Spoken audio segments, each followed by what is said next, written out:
In the depths of the Western Pacific, two of America's closest allies are building something the region has never seen before. Attack submarines powered by nuclear reactors. Not nuclear armed, but nuclear powered submarines. They're silent, they're long-legged, and they have potentially game-changing applications. Now, Japan and South Korea renounced nuclear propulsion for several decades. Now, they're racing now to join the world's most exclusive club, nuclear-powered attack submarines. Only 5 nations in the world currently have the capacity, the capability to field nuclear-powered attack submarines: the US, UK, France, Russia, and China.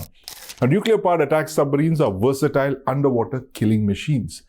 Naval analysts call them the ultimate arbiters of sea power. They can operate for months underwater and they can prowl undetected, carrying a range of long-range missiles and torpedoes to attack targets on land and at sea. Now, for decades, East Asia's underwater threat environment looked manageable. North Korea had noisy diesel-electric boats. China had dozens of submarines, but most were still loud and short-ranged. Japan and South Korea countered Chinese and North Korean submarines with some of the world's best conventional submarines. Now, Japan had the Soryu and the Taiga classes. South Korea's KSS-III has SLBM capability. These submarines were quiet enough. And of course, the US Navy's own attack nuclear submarine boats like this one were always close by. Then 3 things happened almost simultaneously. Between 2021 and 2025, 3 things happened in quick succession. Australia ditched its French conventional submarines for US and UK nuclear-powered attack submarines. Seoul and Tokyo watched in shock as a non-nuclear weapon state. Australia leapfrogged them with Washington's blessings. Australia could be operating nuclear-powered attack submarines or SSNs by the late 2030s. Now, the second factor, China. Beijing already operates 12 modern nuclear-powered submarines that are dramatically quieter than their predecessors. It also has a growing ballistic missile fleet, nuclear-powered ballistic missile submarines. And it soon could have the world's largest nuclear submarine fleet of over 80 submarines.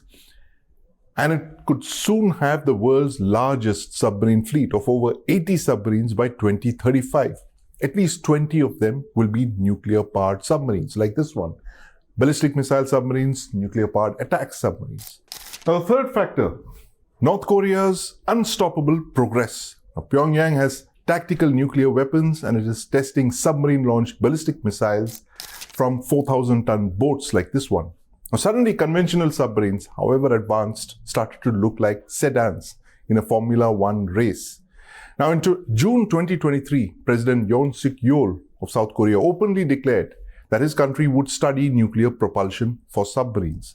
South Korea plans to upgrade its 4,000-ton KSS-III submarine hull with a nuclear propulsion reactor. Now, the KSS-III is already designed for vertically launched missiles. It has lithium-ion cells.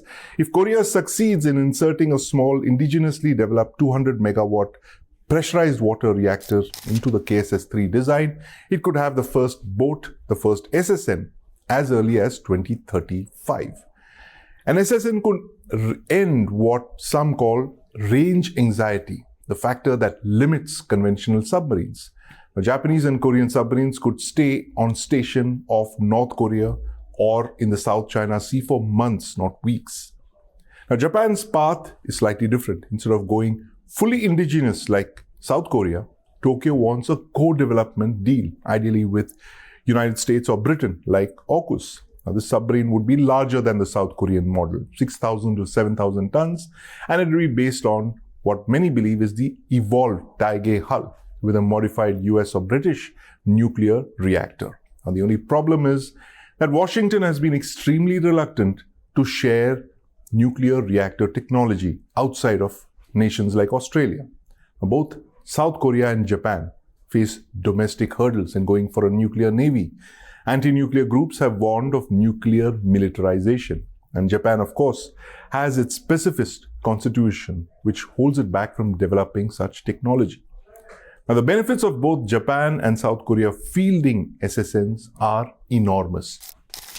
They could make them capable of true blue water operations by holding Chinese carrier groups and SSBNs at risk in distant waters of the Pacific. Japan and Korea could control the choke points that carry China's oil and trade across the Pacific. In fact, in a crisis, nuclear-powered submarines are harder to find and thus harder to preemptively strike, lowers the temptation for a first strike by China or North Korea on Japan or South Korea. Now, this is where submarines come in as instruments of deterrence. And clearly, whichever way Japan and South Korea now proceed with their nuclear submarine ambitions depends on what China and North Korea will do next. But one thing is clear, Tokyo and Seoul have set their eyes on nuclear-powered attack submarines to give their navy that nuclear edge.